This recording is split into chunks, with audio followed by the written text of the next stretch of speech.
حبل ممدود من السماء الى الارض، فرمایا آسمان سے زمین کی طرف اللہ کی لٹکتی ہوئی رسی ہے۔ جب یہ تصور ہو کہ یہ وہ لٹکتی ہوئی رسی ہے جس کا دوسرا سرا میرے رب کے دست قدرت میں، تو پھر کیا نور اترتا ہے، وہ کیفیت انسان کے اوپر جو طاری ہو جاتی ہے، تو پھر تیقن کی بجلیاں برستی ہیں، اتنا اجالا ہوتا ہے کہ اندھیرے کا تصور بھی محال ہو جاتا ہے۔ پھر قرآن کے حرفوں سے، لفظوں سے، نقطوں سے اور آراب سے نور پھوٹتا ہے، اور قرآن بس کھول کے بیٹھ جائیں تو من میں اجالے ہونا شروع ہو جاتے۔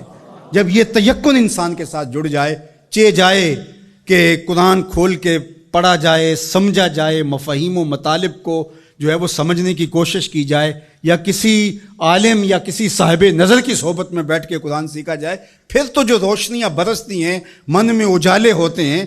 یہ تیقن کہ یہ وہ حبل اللہ المتین، یہ اللہ کی وہ لٹکتی ہوئی رسی ہے جس کا ایک سرا رب کے ہاتھ میں ہے اور دوسرا ہمارے ہاتھ میں ہے، تو پھر قرآن کے حرفوں سے بھی نور پھوٹتا دکھائی دیتا ہے۔ کیا روشنیاں من میں اترتی اور کیا اجالے من میں پھوٹتے ہیں۔ تو فرمایا وَمَنِ ابْتَغَى الْهُدَى فِي غَيْرِهِ أَضَلَّهُ اللَّهُ وَهُوَ حَبْلُ اللَّهِ الْمَتِينُ، وہ اللہ کی لٹکتی ہوئی رسی ہے۔ وَهُوَ الذِّكْرُ الْحَكِيمُ، اللہ اکبر، یہ حکمت والا ذکر ہے۔ اس سے ضیائیں بھی پھوٹتی ہیں، روشنیاں بھی پھوٹتی ہیں، اور حکمت کے اجالے بھی نکلتے ہیں اس کتاب کے۔ حرف حرف نور بانٹتا ہے، لفظ لفظ اجالے بانٹتا ہے۔ قرآن کے لفظ نہیں ہے بلکہ کتاروں کے اندر چراغ رکھے ہوئے ہیں۔ اللہ اکبر، اس کی روشنی کے اندر زندگی کی راہیں اجالی جاتی ہیں، اور پھر زندگی کا اسلوب نصیب ہوتا ہے۔ وَهُوَ الصِّرَاطُ الْمُسْتَقِيمُ، اور یہ بالکل سیدھی راہ ہے۔ سیدھی راہ قرآن بتاتا ہے۔ قرآن کی رہنمائی حاصل کرنے والے کبھی بھی گمراہ نہیں ہوتے، ان کی راہیں کبھی گم نہیں ہوا کرتی۔ پھر ارشاد فرمایا هُوَ الَّذِي لَا تَزِيغُ بِهِ الْأَهْوَاءُ، اللہ اکبر، یہ ایسی کتاب ہے جو خواہشات کو بے قابو نہیں ہونے دیتی۔ یہ کتنی بڑی بات میرے حضور نے فرمائی۔ انسان اپنی خواہشات کے پیچھے ہی لگ کر کے گمراہ ہوتا ہے۔ بلکہ میں آپ کو ایک اور بات بتاؤں، اور وہ یہ کہ ہر دور کے اسلوب بدلتے ہیں۔ اب خط تو نہیں آتا، اب میسج آتا ہے، دور بدل گیا ہے نا۔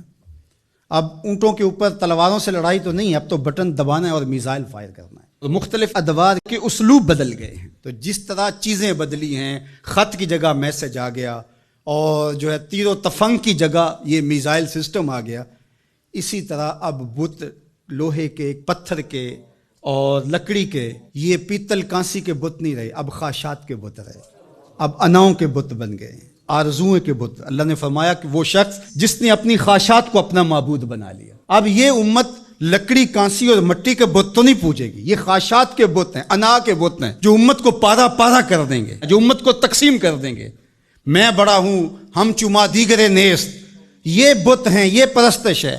لیکن اگر قرآن سے جڑے رہو گے تو تمہارا رب قرآن کی برکت سے تمہیں اس بت کے آگے بھی نہیں جھکنے دے گا۔ قرآن سب سے بہتر تزکیے کا اسلوب اور انداز ہے۔ اللہ اکبر، اس لیے فرمایا کہ جب تزکیہ ہوتا رہے گا تو پھر نفس میں آوارگی نہیں آئے گی۔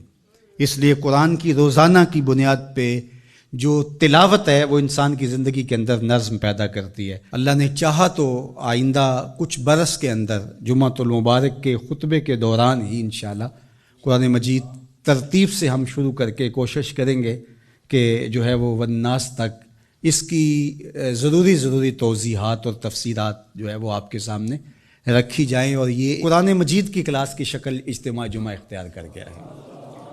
اور کچھ ایسے لوگ بھی ہیں جن کی فیملیز بھی ساتھ آتی ہیں، اور اوپر خواتین بھی اس طرح موجود ہوتی ہیں، تو میرے ذہن میں آتا ہے کہ جو مکمل فیملیز آئیں گی، بچے بھی آئیں گے، بیٹے بیٹیاں بھی آئیں گی، مرد بھی آئیں گے، تو ان کو ہم المصطفیٰ قرآن فیملی کا نام دیں گے انشاءاللہ۔ آپ رجسٹریشن بھی کروا لیں اس کی، اور الگ بھی ان کے لیے جو ہے وہ سیشن رکھیں گے قرآن مجید کے حوالے سے۔ جتنے سالوں میں بھی تکمیل ہوتی ہے اپنی حاضری کو یقینی رکھیں، اور مجھے امید ہے کہ اس کی برکتیں زندگی میں اتریں گی اور نور پیدا ہوگا۔